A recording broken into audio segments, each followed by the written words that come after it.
அந்திக்காக மாத்திரை வாங்க போறாங்க கண்மணி. அந்த டைம்ல வந்து எந்திரிச்சு நின்று சுவாமி நல்லா பேசிக்கிட்டு இருக்காங்க எல்லாத்துட்டையுமே. ஸோ மெயினா வந்து அன்போட தம்பிட்ட அவங்க சிரிச்சு பேசிக்கிட்டு இருக்காங்க. அந்த டைம்ல வந்து கண்மணி வந்துடுறாங்க. வந்ததுக்கு முன்னாடி வந்து இவங்களுக்கு ரொம்ப ஷாக் ஆகி போகுது. சைலண்டா அப்படியே நிக்கிறாங்க. வந்தவங்க மாத்திரை எல்லாத்தையும் செக் பண்ணி வச்சுக்கிட்டு இப்படி திரும்பி பார்க்கும்போது டக்குன்னு வந்து சிவகாமி வந்துடுறாங்க. அத பார்த்துட்டு இப்ப அதான் எந்திரிச்சு நின்று பேசுற மாரி எனக்கு ஒரு ஃபீல் ஆச்சு. வந்து என்ன நல்லா இருக்காங்களா? அப்படின்னு மாரி கேட்குறாங்க. அப்படியெல்லாம் ஒண்ணும் இல்லையே. என்ன சொல்லிட்டு இருக்கீங்க? இப்ப வரைக்கும் உட்காந்து தானே இருந்தாங்க அப்படின்ற மாரி சொல்றாங்க. இல்ல அவங்க பேசுன மாரி எனக்கு ஃபீல் ஆச்சு அப்படின்னாங்க. அப்படிலாம் ஒண்ணும் கிடையாது. நீங்களே கற்பனையா வந்துக்கிறாதீங்க. அவங்க வந்து பாருங்க உட்காந்துருக்காங்க பாருங்க அப்படின்ட்டாங்க. கண்மணி வந்து யோசிக்கிறாங்க அப்படியாண்டு. அவங்க மேல உள்ள அன்புல வந்து நீங்க வந்து அவங்க எந்திரிச்சு நல்லாயிட்டாங்க அப்படின்ற மாரி ஃபீல் பண்றீங்க. எப்பவும் அவங்கள பத்தி நீங்க யோசிக்கிறீங்கல்ல, அதாத்தான் இருக்கும் அப்படின்ற மாரி சொல்றாப்புல அன்போட தம்பி.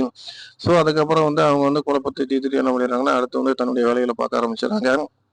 அதே மாரி வந்து பார்த்தீங்கன்னா, நைட்ல வந்து என்ன ஆகும் பார்த்தீங்கன்னா, நைட் தூங்கும்போது அன்புக்கு வந்து ஃபீவர் ஏற்படுது. வாங்க ஆஸ்பத்திரிக்கு போய் இப்ப காட்டலாம் அப்படின்ற மாரிலாம் சொல்லி பார்க்குறாங்க. ஆனா அவரு இல்ல, இல்ல சின்ன ஃபீவர் தான் சரியா போயிரும் டேப்லெட் போட்டா அப்படின்ற மாரி சொல்றாரு.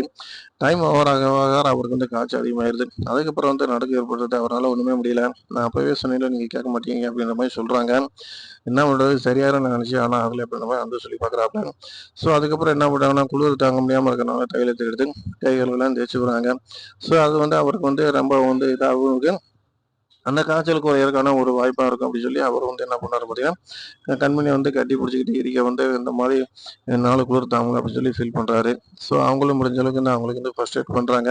ஸோ அப்ப அந்த டைம் வந்து 2 பேத்துக்கும் ஒரு நல்ல பாண்ட் ஒர்க் அவுட் ஆகுது. ஸோ அத வந்து அன்பு பயன்படுத்திக்கிறாரு. அதுக்கப்புறம் வந்து பார்த்தீங்கன்னா, காலையில எந்திரிச்சு தம்பிட்ட அத பத்தி எக்ஸ்பிளைன் பண்ணியிருக்காரு. ரொம்ப சந்தோஷமா, ஹேப்பியா சொல்றாரு. எல்லாமே நடிப்புது அப்படிங்கிறத வந்து கண்மணி பக்கத்துல இருந்தே கேட்டுக்கிறாங்க. அத பார்த்துட்டு வந்து அன்போட தம்பி, "அண்ணே பக்கத்துல அண்ணி இருக்காங்க" அப்படின்ட்டாங்க. அத பார்த்துட்டு ரொம்ப ஷாக் ஆயிடுறாரு. உங்களுக்கு இதெல்லாம் வந்து கொழுப்பு அதிகமா போச்சு. நான் உங்க மேல எவ்வளோ நம்பிக்கை வச்சு நான் இந்த மாரி பண்ணிட்டு இருக்கேன். நீங்க இப்படி நடிக்கிறீங்கல்ல. இல்ல, இல்ல உண்மையிலேயே நைட்டு வந்து எனக்கு காய்ச்சல் இருந்தது உண்மதான். பட் நீ கூட இருந்தனால அது எனக்கு சரியாயிருச்சு. வேற ஒண்ணும் இல்ல அப்படின்ற மாரி சொல்லி சமாளிக்கிறாரு.